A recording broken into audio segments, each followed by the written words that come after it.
Welcome to the Near Memo, a weekly conversation about search, social, and commerce. What happened, why it matters, and the implications for local.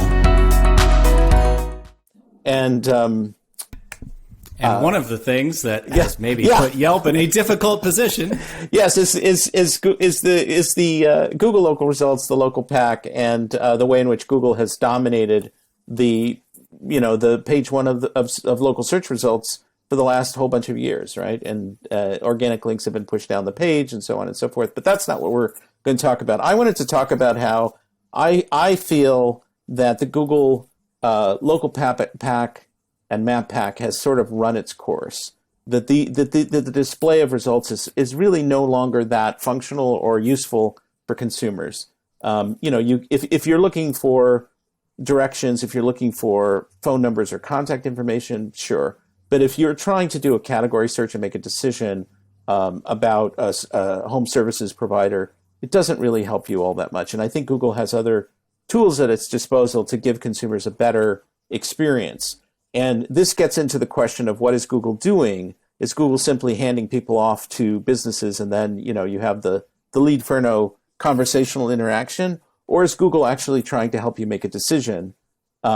And if they're trying to help you make a decision, really serving the end customer, then they need to deliver a lot more information, either in a kind of carousel format with a rollover that expands or some alternative. They need to really do some alternative to what they're doing now. This was prompted by the discovery that somebody made. I don't remember who it was. Joy Hawkins retweeted it, that they were testing a 5-pack. And they test 2-packs and 10-packs and 5-packs and so on and so forth. But it just got me thinking that, 5 versus 3 versus 7 doesn't really do anything. It doesn't really help me. It just gives me more names. But if you really want to help me, give me more information. Give me more, the stuff that they're doing with attributes and posts and, the booking tools. Give me that at a higher level is what I'm saying. Yeah, and Disagree? I don't disagree. No, I don't disagree. I think not to force a segue back to last week's episode, but one of the things that I think is profoundly missing from the pack results, which is very present in Google business profiles themselves, is photography. That is just not present in the primary search results. And I've, those of you know, I'm the sort of founder emeritus of the Google Tinfoil Hat Society. But I think that if there were photography in an organic result, that it would take loads of clicks away from Google's paid properties, and that's one of the reasons we haven't seen it. But at least if I think about similar search experiences that are pleasing and easy and enhanced decision making, one of my favorites is Airbnb. Not a dissimilar map on the right hand side with photos and descriptions down the left, and it's very, very quick using the map if you have sort of location preferences, and if not, then just a very, very quick scan of photography and headlines down the left. And something closer to that, I think, would actually be a better user experience, better searcher experience, but would potentially put a lot of Google's local ad revenue at risk. So, well, they do some of that with hotels. I mean, it's not that dissimilar. But in hotels, they're taking a cut of every transaction with hotels, which they at least currently don't do in standard GMV profiles. Are there no free listings in hotels? I don't remember. I think you have to be on an OTA in order to be present in Google Hotels. But someone and they're going to take a commission every time. That. Yeah, but LSAs have pictures, to your point, but those are paid. Right, and they're the picture is useful. Aaron, your thoughts on this?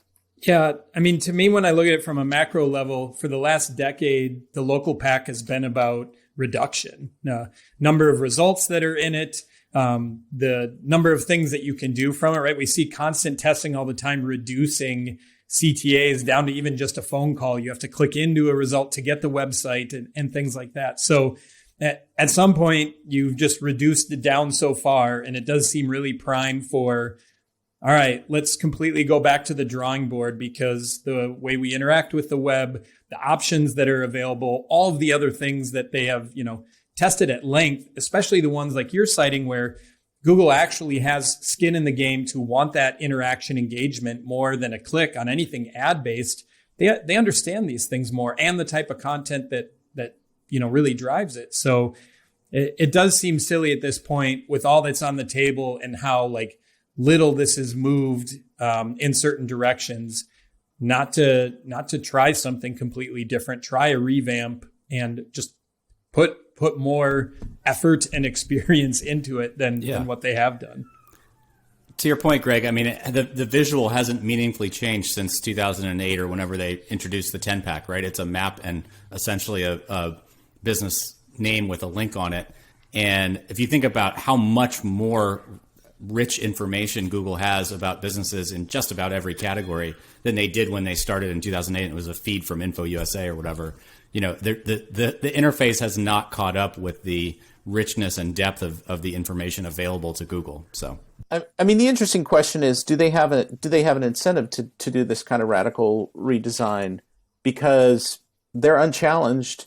And if your theory is correct that it would detract from clicks, then clearly they don't want to do that. I mean, they don't have to change, but if they are truly committed to a better user experience, they would start doing some new experiments that would be pretty dramatically different. I mean, I think it's the time to really do that because this is stale at this point. Yeah. And to David's point with the visual interaction, as we've seen for so long, like review stars have become the visual attraction and interaction of all these listings. And, that Google has used that to put itself completely in a whole nother stratosphere as far as review volume, what that matters to businesses, all of those aspects with it.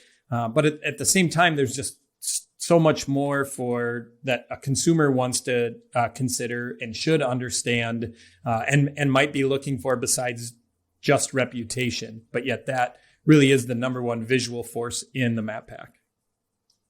Well, and it's even the case that now, reputation by itself is not enough because, there are a lot of businesses that are clustered in a pretty tight, 4.5 plus range. And so you really can't differentiate among them in that way anymore. And, you need other information, which is now kind of not readily accessible at that level, I mean, I would ideally want Google to give me, I would be, Google has Google Screened and they have all this additional information. I would be happy for them to really do a first take on who are the 3 best businesses in this category in my area. And let me see others if I want to go deeper, but really bring all that information to bear and give me the best 3. Don't just give me a list that's sort of superficially ranked by reviews. Yeah. I've been lobbying for an icon that just says you can text us, and they get that information from Leadferno, but I'm not getting anywhere with that yet. Well, no, but that's really part of it, right? If So I text these guys, are they going to respond? Absolutely, that would factor into a decision. Yeah, so, I mean, all things being equal, somebody who responds quickly is going to get the business. Yep. And because they have better service and they're more eager to do the job. And not only that, someone who doesn't require me to pick up the phone. That's a huge differentiator. If I can conduct an entire transaction through SMS or email, like you've got you're 70% ahead of your competition. So I think that's like we're sort of half joking about this, but I am absolutely not joking about a business's willingness to conduct business outside of a phone. I think that is a major decision point for a lot of people under 45 years old. You have to give people multiple ways to talk to a business, and you can't. The phone is often a really bad experience these days. Man, I love what you guys are saying. I'm going to use this recording elsewhere for my own purposes. Now that you will have to pay us for. You have to license. All right, a license fee with a recurring royalty. Anyway, so Aaron, it's been great to have you on the program. We'd love to have you back. We'd love to do maybe a special discussion with you about Leadferno and texting and small business, because I think there's a lot there that's interesting. And, as always, thanks for listening, and we'll welcome Mike back next week. I think Mike is back next week. Mike is back, right? And I'm gone. So it's going to be you're gone? Another mystery guest coming up. Oh, okay. So we'll 37. have another mystery guest. Or perhaps Mike and I will just rant at each other about Facebook or something. It'll be our number one downloaded episode ever. Yeah, exactly. So anyway, thanks a lot as always.